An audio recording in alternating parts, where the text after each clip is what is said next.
"I'm sorry, ma'am, this card has been declined." The cashier said it apologetically, glancing at the small line forming behind me, my grocery cart full of items I now had no way to pay for. I tried my card again, then my backup card, both declining in the exact same way, and understood, with a specific, cold clarity, exactly what had happened. Marcus had locked my credit card. On purpose. Punishment for a fight we'd had that morning. I left my card at the register, apologized to the cashier, and walked out of that grocery store with my hands shaking, not from embarrassment, though there was plenty of that, but from a specific, hardening anger that I recognized, even in that exact moment, as the final piece of clarity I'd apparently been waiting for.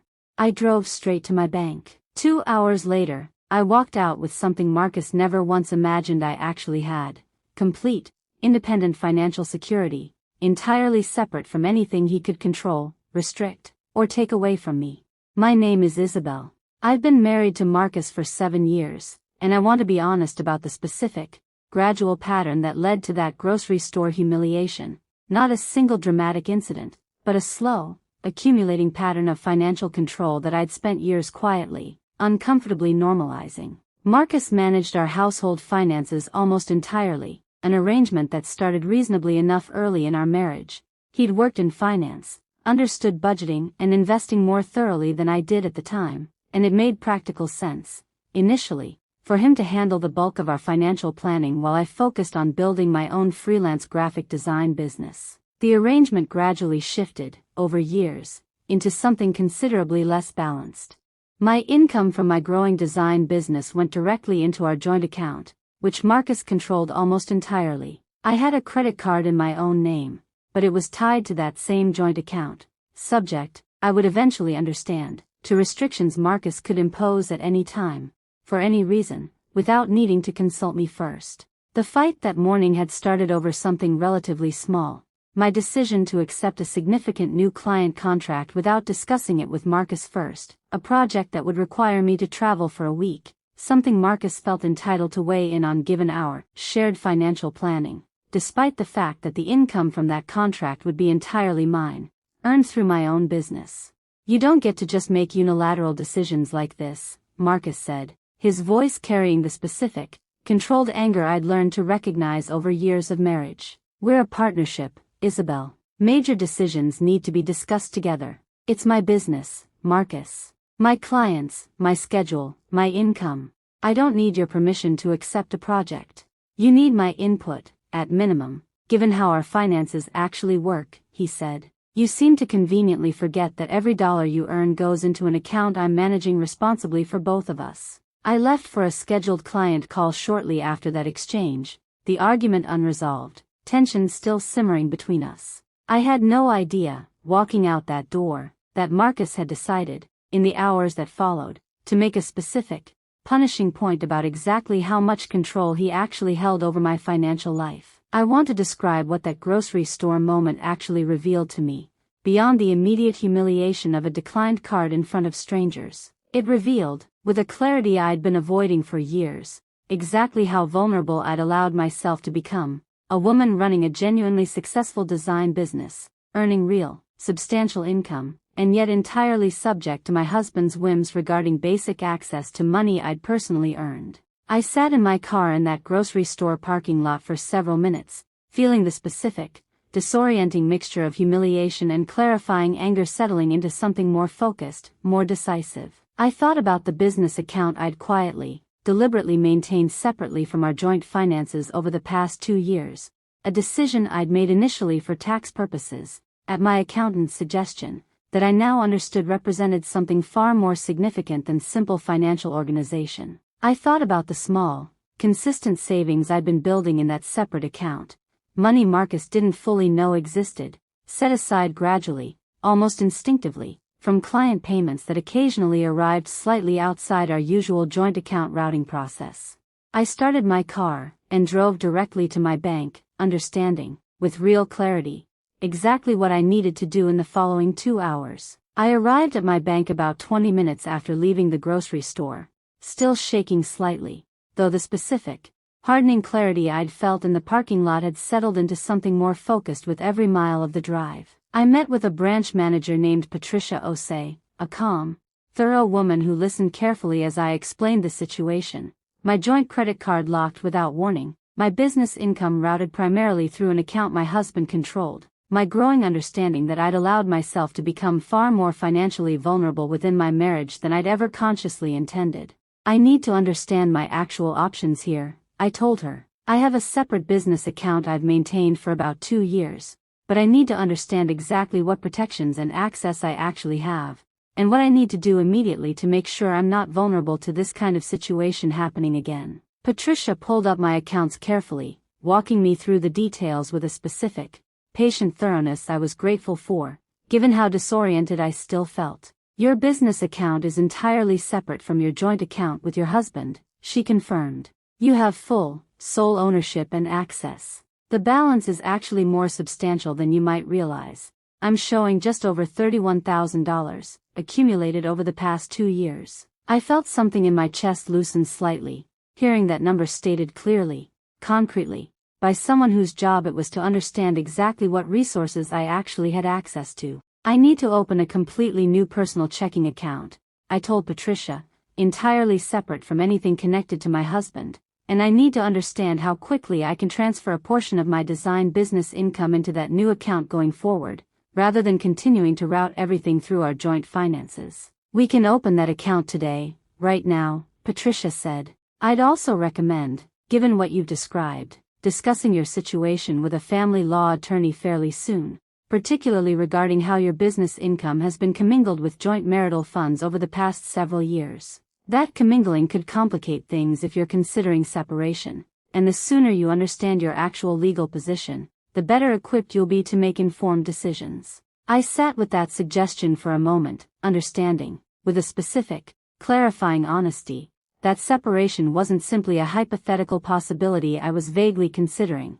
It was, increasingly, exactly where this entire situation seemed to be heading, faster than I'd fully processed yet. Can you recommend someone? I asked. A family law attorney, I mean. I think I need to actually understand my full situation, not just today's immediate crisis.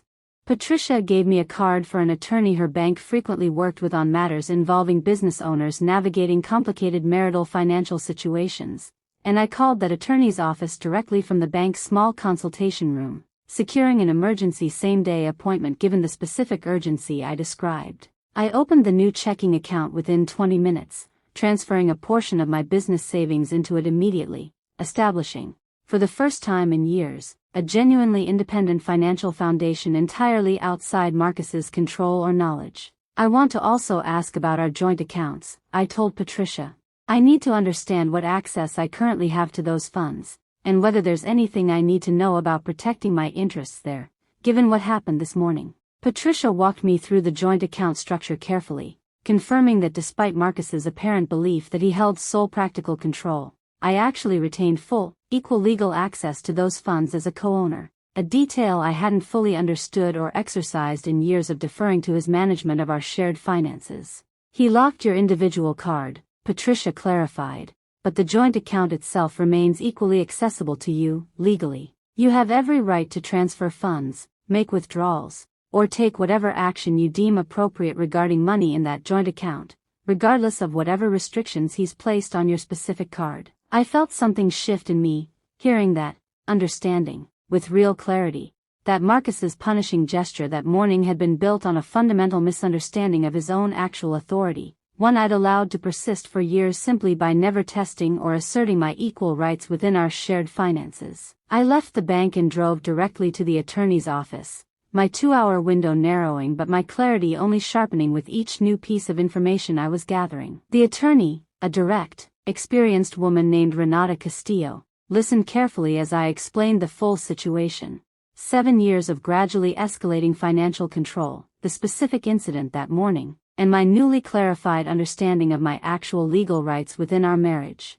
I want to be direct with you, Renata said, once I'd finished explaining. What you're describing, a husband unilaterally restricting your access to funds, controlling your income, making major decisions without your input despite your being an equal earning partner in this marriage. This is a recognized pattern of financial abuse, even when it doesn't involve any other form of mistreatment.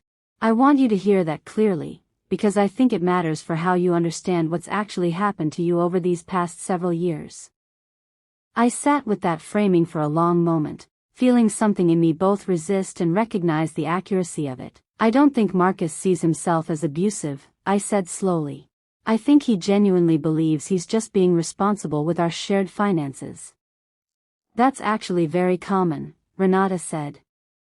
Financial control often doesn't announce itself as abuse, even to the person exercising it. It gets framed as responsibility, as partnership, as practical division of labor.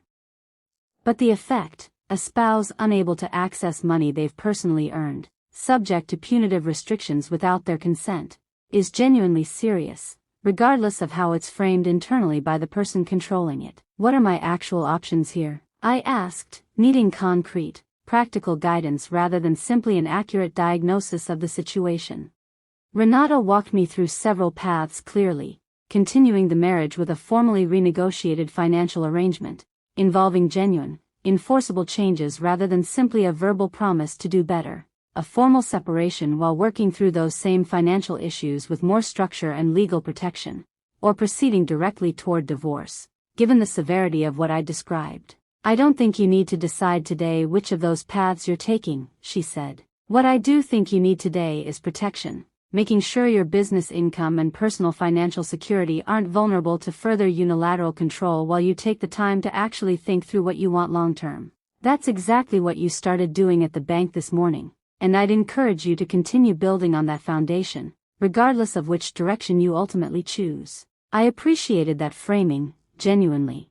It gave me permission to move decisively on protecting myself immediately, without requiring me to have already resolved the larger, more complicated question of my marriage's actual future. I want to draft a formal letter, I told her, documenting today's events clearly, and outlining specific financial terms I need going forward if this marriage is going to continue at all. I want Marcus to understand, clearly, that today wasn't a minor disagreement he can simply smooth over with an apology. Renata helped me draft that letter over the following half hour, careful, precise language outlining exactly what had happened, exactly what financial independence I now intended to maintain going forward, and exactly what changes I needed to see, concretely, if Marcus wanted our marriage to continue on any terms at all. Marcus, today, you locked my credit card as a punitive response to a disagreement, leaving me unable to pay for groceries in a public checkout line. I want you to understand clearly that this crossed a line I'm not willing to have crossed again,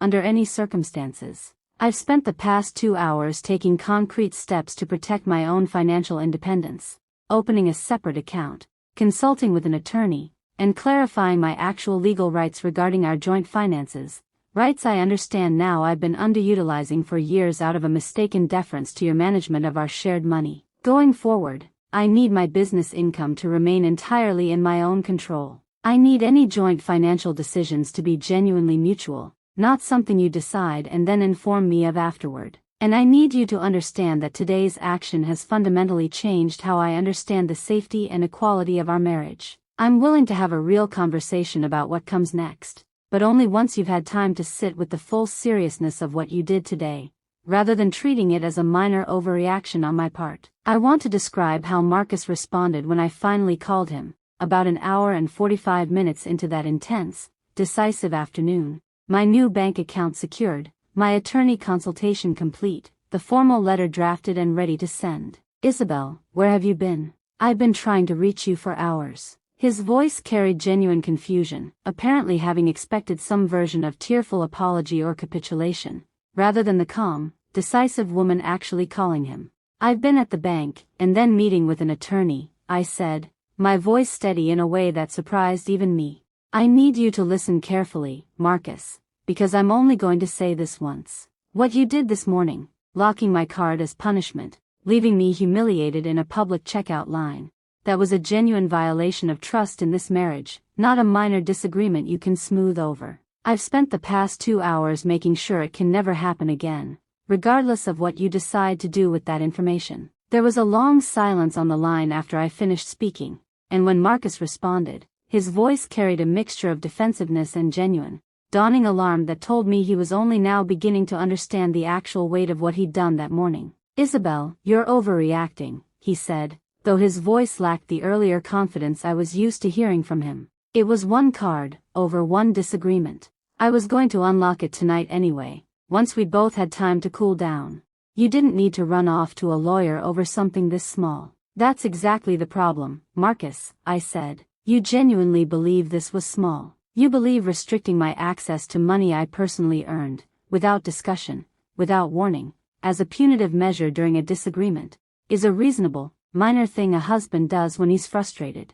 I need you to understand, clearly, that it's not small at all. It's a demonstration of exactly how much control you believe you're entitled to over my financial life. And I've spent 7 years quietly allowing that belief to grow unchecked. So what? You're talking to a divorce attorney now, over this? His voice carried real fear now, underneath the residual defensiveness.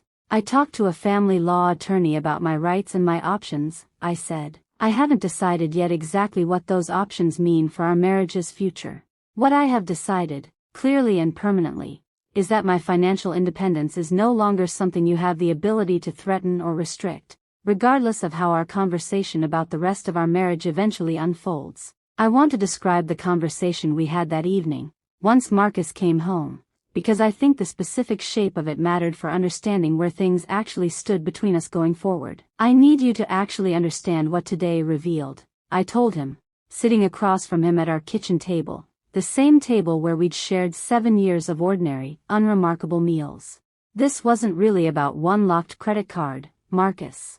It was about a pattern I've let build for years, you managing our finances in ways that consistently centered your control and comfort, while I gradually became more financially dependent and vulnerable than I ever should have allowed myself to become, given that I run a genuinely successful business of my own. I never meant for it to feel like control, he said, and I heard, underneath the words, something that sounded like genuine, if overdue, self-examination. I think I told myself I was just being responsible, handling things efficiently, since I had more financial background than you did when we first got married.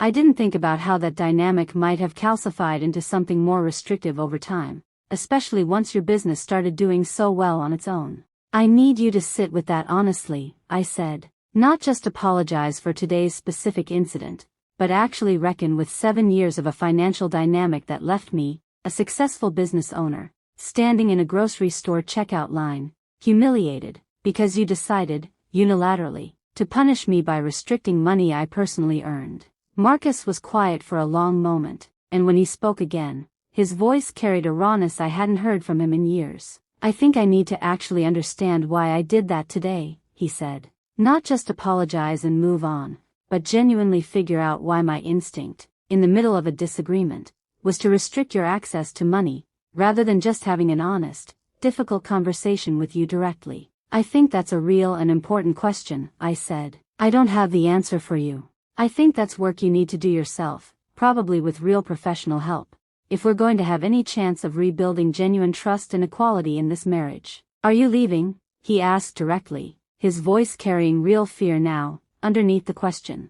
I don't know yet, I said honestly. I know I'm not going back to the financial arrangement we had before today. I know my business income stays in my own control going forward, entirely. Whether that happens within this marriage, with real, demonstrated change from you, or outside of it, I genuinely don't know yet. I think that's going to depend significantly on what you actually do with today's reckoning, not just what you say about it tonight. It's been about 10 months since that afternoon in the grocery store checkout line, and I've had real time to sit with what actually changed, both in my marriage, and in my own understanding of what financial independence genuinely requires, beyond simply earning your own income. I want to talk honestly about what this experience taught me. I ran a genuinely successful design business for years, bringing in substantial income, and still found myself standing in a checkout line, unable to buy groceries, because I'd never actually exercised the control that income should have afforded me. If you're earning real money but routing it entirely through accounts someone else manages,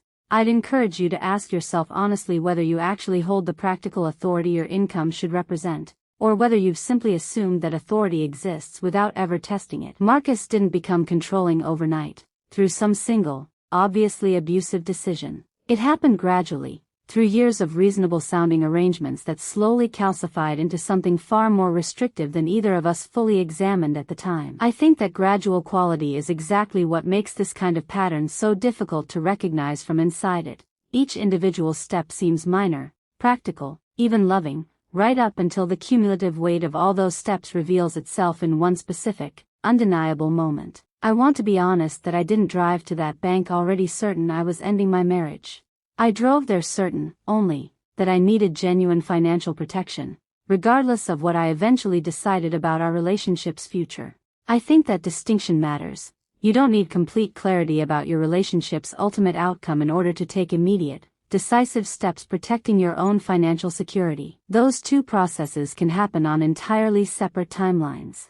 What moved me most, in Marcus's response that evening, wasn't his initial apology. It was his genuine willingness, eventually, to ask himself why his instinct had been to restrict my access rather than simply talk to me directly. I think that specific kind of self-examination, uncomfortable as it clearly was for him, represents the actual, difficult work required for real change, far more than any quick, easy apology could. I didn't have a clear answer, that evening, about whether our marriage would survive. I still took every concrete step available to protect myself, immediately, without waiting for that larger question to resolve first. I think there's real wisdom in that approach.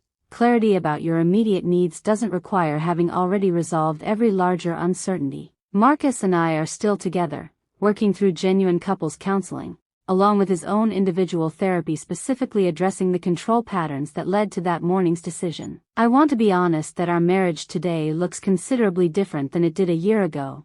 My business income remains entirely in my own control. Our joint financial decisions now require genuine, documented mutual agreement rather than his unilateral management, and I've maintained the separate accounts and legal clarity I established during those 2 decisive hours. Regardless of how our relationship continues to evolve, I don't know yet whether this marriage will ultimately survive in the long term. I know, with complete certainty, that I will never again allow myself to become as financially vulnerable as I was standing in that checkout line, humiliated, holding a declined card, discovering just how much control I'd unknowingly surrendered over years of quiet, well-intentioned deference. Got a moment like this of your own? A single incident that finally revealed a much longer pattern you've been quietly living inside? I'd genuinely like to hear it in the comments below. And if these kinds of stories resonate with you, there's more where this came from.